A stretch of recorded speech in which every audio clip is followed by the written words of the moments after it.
अगली सुबह हुंजो की आंख खुलती है तो उसे कुछ भी याद नहीं होता कि रात को क्या हुआ था। घर में हर तरफ मैस हुआ होता है। हुंजो परेशान हो जाती है और सोचने लगती है कि आखिर रात को मेरे साथ हुआ क्या था। उसी वक्त दरवाज़ा नॉक होता है और हाईजी हुंजो से मिलने के लिए उसके घर आती है। हाईजी हुंजो से बोलती है, मेरा क्या सपना ही रह जाएगा यूएसए में शिफ्ट होना कांग हो-योंग के साथ और वहाँ पर उसके साथ शादी करना। तो हुंजो हाईजी को बोलती है, मुझे तो लगता है कांग हो तुम्हें पसंद ही नहीं करता। तुम्हें याद है हमारे कॉलेज का ज़माना? मैंने तुम्हारे कहने पे कांग हो को कितने सारे लव लेटर दिए थे।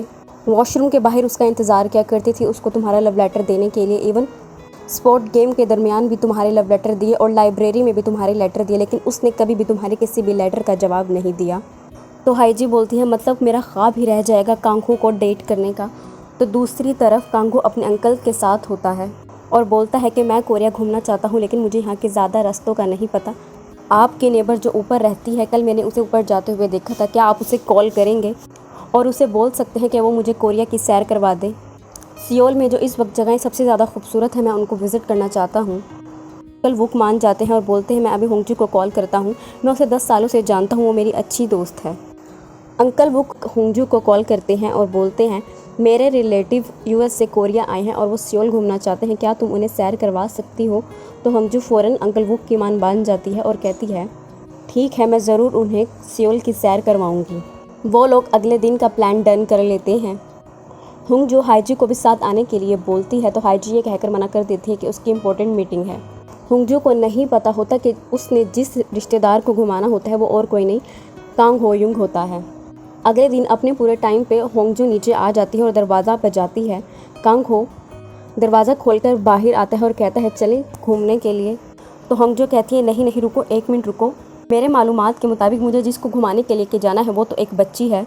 वो तेज़ी से के साथ जाने से मना करती है तो कांग हो रिक्वेस्ट करता है तो हुंजो मान जाती है और वो दोनों घर से निकल जाते हैं। रास्ते में हुंजो कांग हो से पूछती है, क्या वो कहीं पर स्पेशल जगह जाना चाहता है? तो कांग हो कहता है, नहीं, जहाँ हुंजो उसको ले जाए वो उसके साथ जाएगा।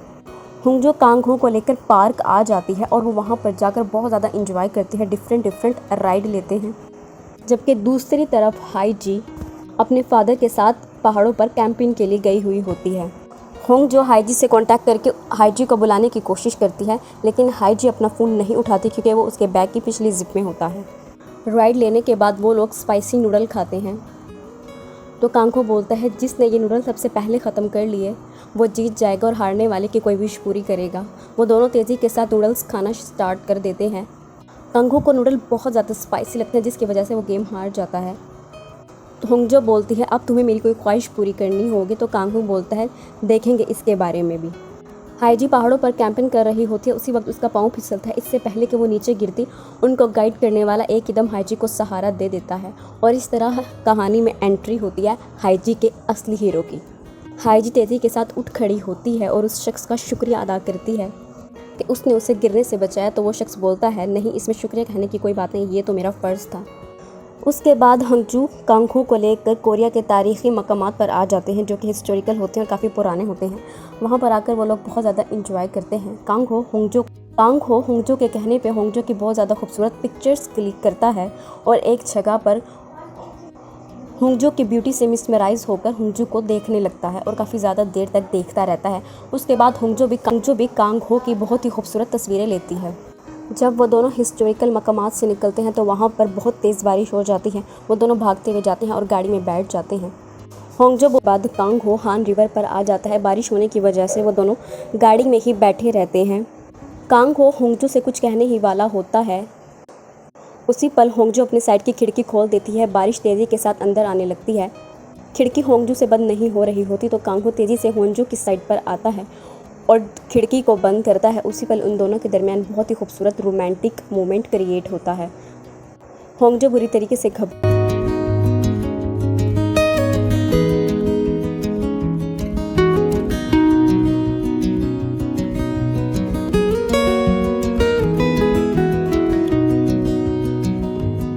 जाती है और बोलती है, अब हमें घर वापस जाना चाहिए। वो दोनों घर वापस आ जाते हैं और दरवाजे के बाहर खड़े होते हैं। नहीं लगती है तो कांग हो बोलता है, हमने डिनर नहीं किया, क्या हम किसी दिन डिनर करें? तो हुंजो बोलती है, ज़रूर, हम ज़रूर डिनर करेंगे और ये कहकर ऊपर चली जाती है और अंदर जाकर सोचने लगती है कोई इंसान बारिश में इतना ज़्यादा हैंडसम कैसे लग सकता है, किसी की आवाज़ इतनी ज़्यादा खूबसूरत कैसे हो सकती है, क्या वो मुझे किस करने वाला था। 10 साल पहले जाता है जब इन लोगों की स्कूल लाइफ चल रही होती है।